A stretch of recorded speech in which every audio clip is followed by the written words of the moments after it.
मैं जब बोर्ड के लिए प्रिपेयर कर रहा था मैं भी बहुत नर्वस था। जब एग्जाम में 10-15 दिन बचे थे तो मेरा हालत खराब हो गया था। बट उन 10-15 दिनों में मैंने कुछ ऐसी चीजें की थी जिसके कारण मुझे बोर्ड्स में 96% आया था सीबीएसई बोर्ड में। टुडे इन दिस वीडियो मैं उन्हीं टिप्स एंड ट्रिक्स को बताने वाला हूं जो कि मैंने खुद अपने टाइम में फॉलो किया था। And I am damn sure कि अगर तुम उसको अच्छे से फॉलो करते हो तो जो भी तुम्हारा स्टेटस है अभी आज के डेट में उससे तुम बहुत ही ज्यादा अच्छा मार्क्स बोर्ड के एग्जाम में ले आओ। लेकिन गाइस इससे पहले कि मैं इस वीडियो को शुरू करूं, let me tell you that ये वो वीडियो जिसमें कि मैं बस तुमको ये सारी चीजें बता रहा हूं जो कि तुम एग्जाम से भी 10-15 दिन पहले फॉलो कर सकते हो। एग्जाम हॉल में जाके जब तुम एग्जाम दे रहे होते हो तब क्या करना है उसके ऊपर मैं एक वीडियो बनाने वाला हूं आने वाले टाइम में। एग्जाम से 3-4 दिन पहले बना दूंगा। ओके, तो subscribe to the channel because trust me on this, you don't want to miss that video जिसमें तुमको मैं ये बताऊंगा कि एग्जाम में क्वेश्चंस कैसे अटेम्प्ट करने हैं, क्या ट्रिक लगाना है कि तुमको मार्क्स एग्जाम में बहुत ही इजीली आ जाए इवन दो तुम्हारा प्रिपरेशन थोड़ा सा।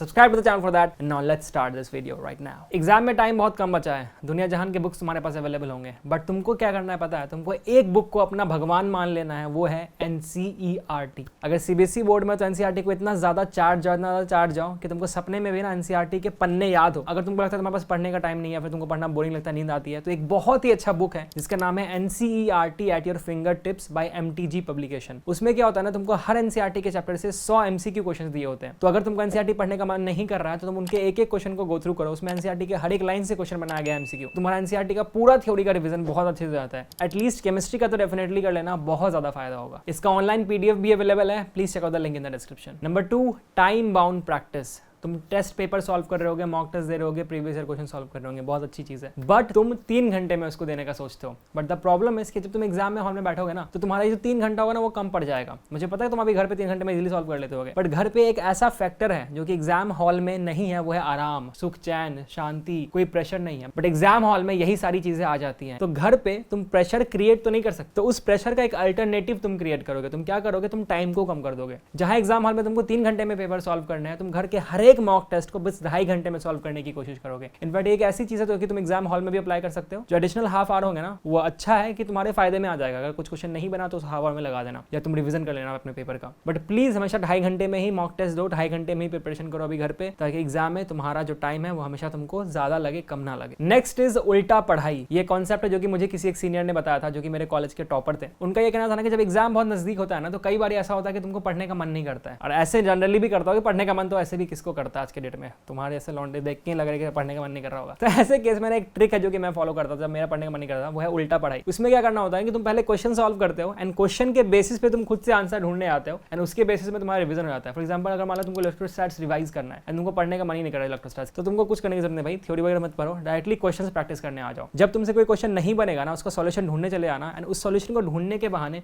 तुम अपने आप बहुत सारा थ्योरी पढ़ लोगे क्योंकि तुमको डर रहेगा भाई ये क्वेश्चन कैसे नहीं बना तो एग्जाम में आने वाला है। सो बेसिकली उल्टा पढ़ाई इज द कॉन्सेप्ट जिसमें कि तुम क्वेश्चन को अटेम्प्ट करके उस चैप्टर को रिवीजन करते हो, फिर उस चैप्टर को समझते हो। So try that in case तुमको पढ़ने का मन नहीं कर रहा है और तुम्हारे पास कम टाइम है, इतना कम टाइम है कि तुम पूरे थ्योरी को रिवाइज नहीं कर सकते। Treat every subject equally. Problem क्या पता है? प्रॉब्लम ये है कि हम क्या करते हैं ना, इंग्लिश को, फिजिकल एजुकेशन को, कमर्शियल आर्ट्स को बिल्कुल इंपॉर्टेंस नहीं देते। पूरा साल भर जो है हम पढ़ते रहते हैं फिजिक्स, केमिस्ट्री, मैथ्स, और एग्जाम के टाइम में जब एग्जाम इतना नजदीक है अगर तुम तभी भी पूरा टाइम अगर इसी को दे दोगे तो कैसे चलेगा? कि सारे जो सब्जेक्ट्स होते हैं ना सब 100 मार्क्स के होते हैं, सबका इक्वल इंपॉर्टेंस अगर तुम नहीं दोगे ना तो तुम्हारा कुछ नहीं हो सकता ओवरऑल परसेंटेज में। नो डाउट तुमको जेईई मेंस एंड एडवांस में फायदा हो जाएगा क्योंकि तुमने मैथ्स, फिजिक्स, केमिस्ट्री को अच्छे से फोकस करा होगा।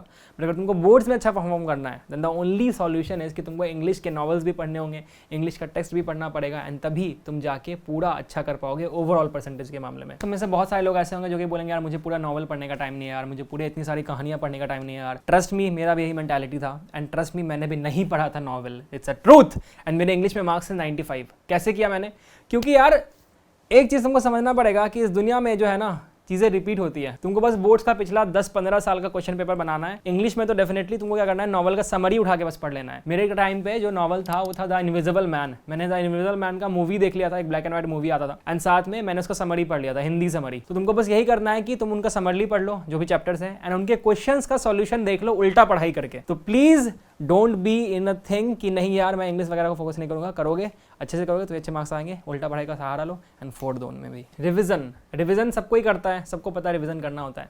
बट प्रॉब्लम ये है ना कि लोग रिवीजन के लिए ना एक दिन रख देते हैं, संडे करेंगे, मंडे करेंगे, फालतू बकवास। तुम बोर्ड का एग्जाम इस साल दे रहे हो, अगले साल दे रहे हो, कभी भी दे रहे हो, तुमको रिवीजन हर दिन करना है। तुम अपने दिन को ऐसे डिवाइड करो कि तुम्हारा मॉर्निंग का जो पहला 2 घंटा है ना वो सिर्फ रिवीजन पे जाएगा। चाहे तुमने जो भी पढ़ा हो उस वीक, तुम उस चीज को बस रिवाइज करोगे, थोड़ा सा ही करो, सबको इक्वली डिवाइड करके करो, बट रिवीजन हर दिन करो, ना कि किसी एक दिन जाके कर लेना, ऐसा नहीं करना। अब इससे पहले कि मैं नेक्स्ट पॉइंट डिस्कस करूं, let me tell you that Unacademy has come up with something really great. उनका 10 अप्रैल को सुबह 11 बजे IIT JEE mega combat test हो रहा है, जिसमें कि तुमको 21 क्वेश्चन सॉल्व करने हैं 60 मिनट में, कि उनके लिए जो कि JEE 22, 23 और 24 का प्रिपरेशन कर रहा है।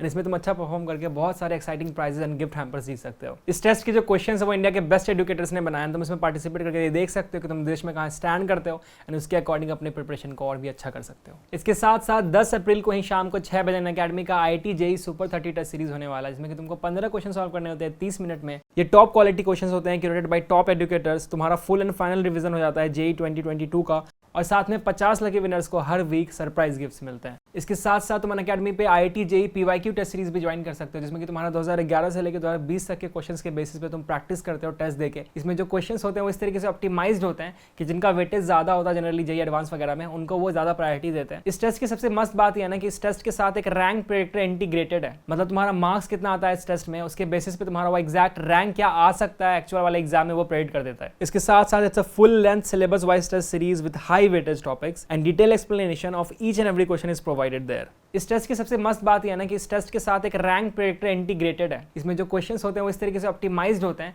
कि जिनका वेटेज ज्यादा होता है जनरली JEE एडवांस वगैरह में, उनको वो ज्यादा प्रायोरिटी देते हैं। अब इनमें से किसी भी चीज को अवेल करने के लिए you just have to use my code NOVAFAM, क्योंकि इस कोड को यूज करने से तुमको अनअकैडमी के सब्सक्रिप्शन पे 10% डिस्काउंट मिलता है, एंड और भी बहुत सारे फ्री बेनिफिट्स मिलते हैं। Know your strengths and weaknesses and your semi strengths and semi weaknesses. होता ही है कि तुम अपने पूरे सिलेबस को 3 टॉपिक्स में डिवाइड कर सकते हो। नंबर 1, ऐसे टॉपिक्स जो कि तुम्हारे बहुत ही वीक होंगे, मतलब तुमको बिल्कुल नहीं आता होगा। ऐसे टॉपिक जो तुम्हारे सेमी स्ट्रॉन्ग होंगे, मतलब आता भी होगा या नहीं भी आता होगा। और ऐसे टॉपिक जो तुम्हारे बहुत स्ट्रॉन्ग होंगे, मतलब आता ही होगा। तुमको करना है ना कि अगले जो 10 दिन में से इनिशियल कुछ दिन है ना, 7-8 दिन, तुमको उसको लगाना है ऐसे टॉपिक्स में जो तुम्हारे सेमी स्ट्रॉन्ग है। जो तुम्हारा बहुत ही स्ट्रॉन्ग है वो तो तुम अच्छा कर ही दोगे, तुमको पता, तो लास्ट के दिन में तुम पढ़ के या एग्जाम के बीच जो गैप मिलता है उसमें पढ़ के तुम फोड़ सकते हो। बट जो तुम्हारा सेमी स्ट्रॉन्ग है ना, अभी वो टाइम है जब तुम सेमी स्ट्रॉन्ग को स्ट्रॉन्ग बनाओ, तो उसमें अपना पूरा जी जान लगा दो। अब क्वेश्चन आता है कि वीक वाले टॉपिक के साथ क्या करना है। देखो, वीक वाले टॉपिक के साथ तुमको ये करना है ना कि पहले उस पर अभी तो माथा पच्ची करना नहीं है। अगर तुम्हारा सेमी स्ट्रॉन्ग हो जाता है तब जाके तुम वीक को टच करोगे, एंड वीक में भी तुम बहुत डिटेल में नहीं पढ़ने जाओगे, तुम्हारे पास टाइम ही नहीं है। तुमको बस बेसिक्स क्लियर करना है फॉर द टॉपिक जो कि तुम्हारे बहुत वीक है एंड तुम्हारे पास टाइम अगर बहुत कम बचा है तो। Next up is experiment.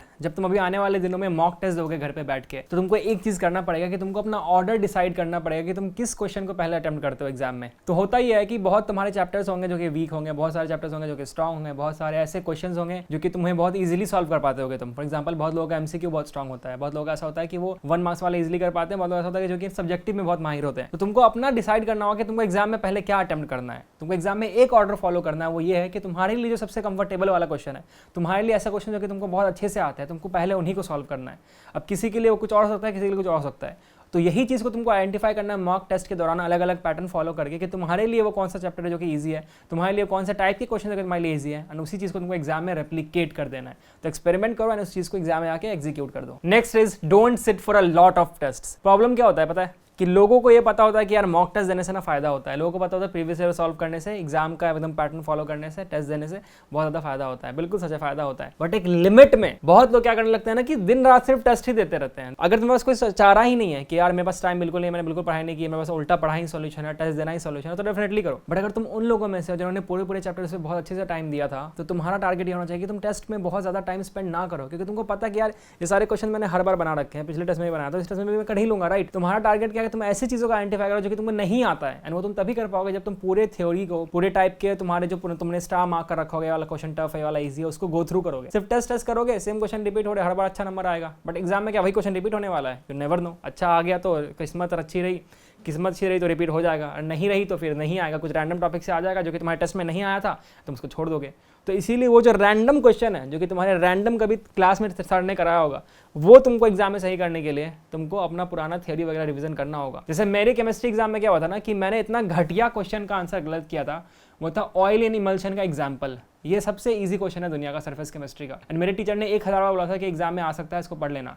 But मैं क्या करता था, प्रीवियस ईयर वगैरह वगैरह वगैरह, इसलिए केमिस्ट्री में 98 रह गए थे। ठीक है, 2 मार्क्स का क्वेश्चन गलत हुआ था, और ये क्वेश्चन यही था, अच्छे से याद है मुझे अभी भी। Next is target oriented study. मुझे अपने बारे में देखो एक चीज़ पता है, वो ये है कि दुनिया के तुम किसी भी एग्जाम के लिए मुझे बिठा दो, एक दिन बचेंगे ना तो भी एक ऐसा रूटीन बनाऊंगा जिससे कि मुझे एग्जाम में रैंक 1 आ जाएगा। फॉलो हो ना हो मुझे नहीं पता, बट एक रूटीन इतना तगड़ा तैयार रहता है हमेशा ही जो कि एग्जाम में मुझे टॉप करा दे। तो तुमको अभी जो 14-15 दिन बचे हैं ना, तुमको अभी वही करना है। तुमको बहुत ही टाइम बाउंड स्टडी करना है, टारगेट्स फिक्स करना है कि मुझे इतने दिन में ये खत्म करना है, दिन में ये खत्म करना है, तभी जाके मेरा ये हो जाएगा। बट बस एक चीज़ करना, रियलिस्टिक रखना। जो मैंने अभी स्टार्टिंग में थोड़ा फेंक दिया ना कि रैंक 1 ले आऊँगा एक दिन में पढ़ के, वैसा नहीं होता, तुमको ही पता है। थोड़ा रियलिस्टिक रखना कि तुम्हारे लिए भी एग्जीक्यूटेबल हो, बहुत ज़्यादा प्रेशर भी ना आए, दिमाग भी ठंडा रहे, काम निकल जाए। But at the same time target bound study जरूर करना। ये नहीं कि भाई आज इलेक्ट्रोस्टैट्स पढ़ने बैठे हैं तो आराम से पढ़ते हैं, पूरा दिन खत्म हो जाएगा इलेक्ट्रोस्टैट्स से पढ़ते हैं। नहीं, तुमको डिसाइड करना होगा कि मैं इसको 3 घंटे ही दूंगा, मैं यहाँ से ही करूँगा, इतने नंबर ऑफ क्वेश्चन ही करूँगा, क्योंकि मुझे दूसरी सारी चीज़ें भी पढ़नी है, क्योंकि मेरे पास टाइम कम है। 10-15 दिन बचे हैं, टारगेट सेट करके नहीं पढ़ोगे ना तो फिर पता नहीं ऐसे चुटकी में टाइम निकल जाएगा, एग्जाम आ जाएगा, पता भी नहीं चलेगा। And last but not the least, set your body clock.